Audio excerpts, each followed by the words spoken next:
আসসালামু আলাইকুম। আশা করছি সবাই ভালো আছো। তোমরা ইতিমধ্যে জানো যে 2024-25-26 সেশনের যে জিএসটি ইউনিটের পরীক্ষা সেটা অলরেডি হয়ে গেছে। আজকে যে বিষয়টা নিয়ে কথা বলবো সেটা হচ্ছে জিএসটি 25-26-এর এই ইউনিটের কাটমার্ক কত হতে পারে। তো আজকের যে কোশ্চেনটা হয়েছে আমার কাছে কোশ্চেন দেখে মনে হয়েছে যে যথেষ্ট স্ট্যান্ডার্ড মানের কোশ্চেন হয়েছে। যদিও এই কোশ্চেনে কিছু বাইরের থেকে কোশ্চেন ছিল, অর্থাৎ ফুল সিলেবাস থেকে কোশ্চেন ছিল, যারা ফুল সিলেবাসটা কভার করে গেছো তাদের জন্য তো ইজি হয়েছে। তো আফটার অল যে কোশ্চেন, সেই কোশ্চেন দেখে আমার কাছে মনে হয়েছে যে একটা স্ট্যান্ডার্ড লেভেলের কোশ্চেন। সেই অনুপাতে যদি আমরা খেয়াল করি, বায়োলজির ক্ষেত্রে 25-এর ভিতরে যে কোশ্চেনটা হয়েছে সেইখানে 16-17 মোটামুটি তুমি যদি মিডিয়াম লেভেলে একটা প্রিপারেশন নিয়ে যাও 16-17 পাওয়া সম্ভব। আর কেমিস্ট্রির ক্ষেত্রে 14-15 পাওয়া সম্ভব, যেহেতু বায়োলজিতে কিছু কোশ্চেন, 3টা কোশ্চেন প্রায় হচ্ছে আমাদের ফুল সিলেবাস থেকে আসছে।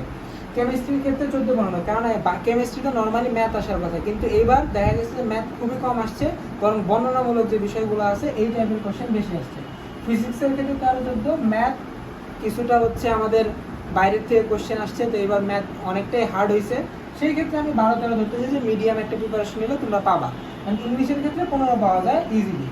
এখন এগুলা বাদ দিয়ে যদি আমরা একটা ধরি যে অ্যাটলিস্ট তোমার কত পাইতে হবে যদি তুমি চান্স পাইতে যাও, বায়োলজির ক্ষেত্রে অ্যাটলিস্ট তোমার 14 উঠানোই লাগবে, এটা তো মোটামুটি একদম ফরজ হয়ে গেছে। দেন কেমিস্ট্রির ক্ষেত্রে তুমি 13, ফিজিক্সের ক্ষেত্রে 12 এবং ম্যাথের ক্ষেত্রে তুমি যদি 10 থেকে 11 পাও, তাও আমি মনে করি যে এইবার ম্যাথের ক্ষেত্রে 10 থেকে 11 পাইলেও এটা মোটামুটি চলে, খারাপ না। দেন ইংলিশের ক্ষেত্রে তোমার 12 পাওয়া লাগবে। এই নাম্বারগুলো তুমি যদি মোটামুটি আনতে পারো, ইনশিওর করতে পারো, তাহলে এবার জিএসটির তোমার একটা সিট কনফার্ম হয়ে যাবে।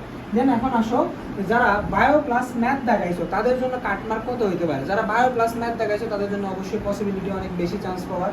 সেই ক্ষেত্রে আমার মনে হয়, এটা আমার প্রেডিকশন, নাও মিলতে পারে, কিন্তু আমার প্রেডিকশন অনুযায়ী কোশ্চেন দেখে মনে হয়েছে যে বায়ো এবং ম্যাথ যারা দেখাইছো তাদের জন্য কাটমার্ক 50 হইতে পারে। এবং তোমার পজিশন যদি 14,000 থেকে 16,000-এর ভিতরে থাকে তাহলে তোমার একটা সিট গুচ্ছে হয়ে যাবে, হোক সেটা নিচের দিকে ইউনিভার্সিটিতে, কিন্তু 14 থেকে 16,000 পজিশনে একটা সাবজেক্ট তুমি পাবা। কেননা 8,500 বা 8,000-এর মতো সিট থাকলেও অনেকে সেখান থেকে চলে যাবে, তো 14 থেকে 16,000 পর্যন্ত যাবে। যারা ম্যাথ প্লাস ইংলিশ দেখাচ্ছে তাদের ক্ষেত্রে কিছুটা বাড়বে কাটমার্ক, সেই হিসাবে 51 থেকে 52 হতে পারে। আমি এখানে 51 লিখছি, 51 হওয়ার চান্স আছে। তো তোমার পজিশন 13 থেকে যদি 14-এর ভিতরে থাকে, 14,000-এর ভিতরে থাকে, সেই ক্ষেত্রে তুমি ম্যাথ প্লাস ইংলিশ দেখা একটা সাবজেক্ট তুমি পাইতে পারো এবং তুমি সাবজেক্ট চয়েস দিবা। আর বায়ো প্লাস ইংলিশ যদি দেখায় থাকো তাহলে তোমাদের কাটমার্কটা আরও কিছুটা বেশি হবে, সেই ক্ষেত্রে 52 বা 53 এরকম হইতে পারে। এবং তোমার পজিশন যদি 12 থেকে 13,000 পজিশনের ভিতরে থাকে, সেই ক্ষেত্রে তোমার একটা সিট অথবা একটা সাবজেক্ট তুমি পাইতে পারো। কারণ পজিশন যদি 14,000 থাকে, এখানে বায়ো প্লাস ইংলিশ দেখানোর পর আমি মনে করবো তার সাবজেক্ট চয়েস দেওয়া উচিত। তো ওভারঅল কোশ্চেন দেখে আমার যতটুকু মনে হয়েছে এইবারে যে কাটমার্ক সেটা 50 থেকে 52-এর ভিতরেই থাকবে, এটা আমার প্রেডিকশন। আশা করছি সবাই ভালোভাবে পরীক্ষা দিছো, সবার জন্য শুভকামনা। আসসালামু আলাইকুম।